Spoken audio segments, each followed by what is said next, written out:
नमस्कार दोस्तों, इस प्लांट की मैंने छोटी सी कटिंग ग्रो की थी और देखिए ये एक बड़ा प्लांट बन गया है और इसकी कई ब्रांचेज निकल चुकी हैं। मैंने जब इसको लगाया तो एक ही सिंगल ब्रांच थी और उस सिंगल ब्रांच से देखिए साइड से नए नए प्लांट्स निकलते रहते हैं और इसीलिए इस प्लांट को हम चेन प्लांट के नाम से जानते हैं, क्योंकि ये पौधा चेन की तरह बढ़ता है। इसकी मेन ब्रांच के साइड से 4 से 5 ब्रांचेज एक साथ निकलती हैं और ये चेन की तरह बढ़ता है। हैंगिंग बास्केट में लगाने के लिए ये एक बेस्ट प्लांट है। जिस प्रकार बरगद के पेड़ की जड़ें निकलती हैं उसी प्रकार इसकी स्टेम के साइड से भी नई नई जड़ें निकलती रहती हैं और यही कारण है कि इस प्लांट का प्रोपेगेशन बहुत ही आसान होता है। इसकी जो भी छोटी सी कटिंग हम लगाते हैं वो ग्रो हो जाती है, क्योंकि उस कटिंग में जड़ तो पहले ही होती है। अब बरसात के सीज़न में तो सभी पौधों की कटिंग आसानी से लग जाती हैं। आप इस पौधे की कटिंग भी लगा लीजिए। यदि आपको ये प्लांट कहीं से मिल जाता है तो आप इसकी छोटी सी कटिंग भी ले आते हैं तो इसके बहुत सारे प्लांट्स तैयार कर सकते हैं। इस प्लांट की मैं 4 से 5 इंच की एक कटिंग लेके आया था और उस कटिंग से देखिए ये कितना बड़ा पौधा बन गया है। और इस पौधे से भी मैंने 2 कटिंग काट कर लगा दी थी। एक कटिंग तो ओवर वाटरिंग की वजह से फेल हो गई और दूसरी कटिंग बहुत अच्छे से चल रही है। बहुत सारे ऐसे पौधे होते हैं जिनकी कटिंग से ये पौधे ग्रो हो जाते हैं। हमें उन पौधों की कटिंग लगा लेनी चाहिए और नर्सरी से हमें उन पौधों को नहीं खरीदना चाहिए, क्योंकि नर्सरी में ये प्लांट्स 100 से 150 रुपये में हमें मिलते हैं और यदि हम इनकी कटिंग से इनको ग्रो कर लेते हैं तो ये पौधे फ्री में तैयार हो जाते हैं और एक ही पौधे से हम इनका प्रोपेगेशन करके बहुत सारे पौधे भी बना सकते हैं। मैं इस पौधे को 2 साल से ग्रो करता आया हूं और मैं इस पौधे के बारे में पूरी जानकारी आपको दूंगा।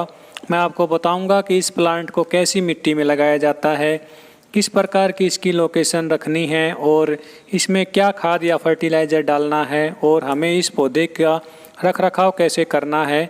सारी बातें मैं इस वीडियो में डिस्कस करूँगा। तो 1 बाय 1 सभी बातों को डिस्कस करते हैं। सबसे पहले मैं बताता हूं कि इसमें वाटरिंग कैसे करनी है।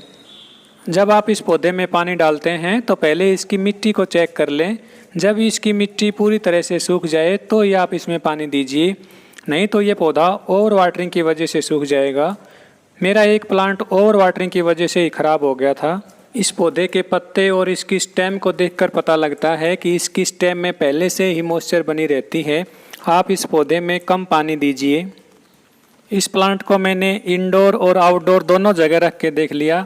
दोनों जगह इस पौधे की ग्रोथ नहीं होती है। यदि आप इस पौधे की अच्छी ग्रोथ चाहते हैं तो आप इसको ऐसी लोकेशन प्रोवाइड करें जहां इस पौधे पर फिल्टर्ड सनलाइट गिरती रहे। मैंने अब इस पौधे को एक बड़े पेड़ के नीचे हैंगिंग बास्केट में लगाकर लटकाया हुआ है। अब आप देखिए इसकी नई नई ब्रांचेज भी निकल रही हैं और इसकी नई ग्रोथ भी हो रही है। इस प्लांट को यदि आप इंडोर ग्रो करना चाहते हैं तो किसी विंडो के सहारे इस प्लांट को रख दीजिए, जहां से फिल्टर्ड सनलाइट इस पौधे पर गिरती रहेगी और इसकी अच्छी ग्रोथ होती रहेगी। ये एक डेकोरेटिव फोलिएज प्लांट है जिसमें फ्लोरिंग बहुत ही कम देखने को मिलती है। आप इस प्लांट की अच्छी ग्रोथ के लिए इसमें nitrogen rich organic compost mix कीजिए। अब मैं इसकी दूसरी कटिंग दिखाता हूं जो मैंने अलग गमले में लगाई थी और उसका भी एक अच्छा पौधा तैयार हो गया है और उसकी मेन स्टेम के साइड से नई ब्रांचेज निकलना शुरू हो गई हैं।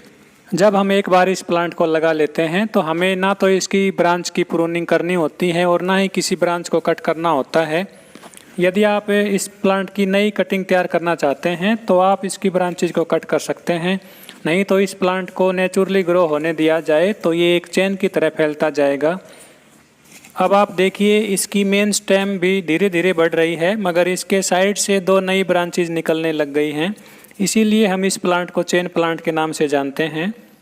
इस प्लांट की स्टेम बहुत ही नाजुक होती है। जब आप इस प्लांट को एक जगह से दूसरी जगह उठा के रखते हैं तो इसकी स्टेम हल्के से झटके से ही टूट जाती है, इसलिए इस प्लांट का ध्यान रखें।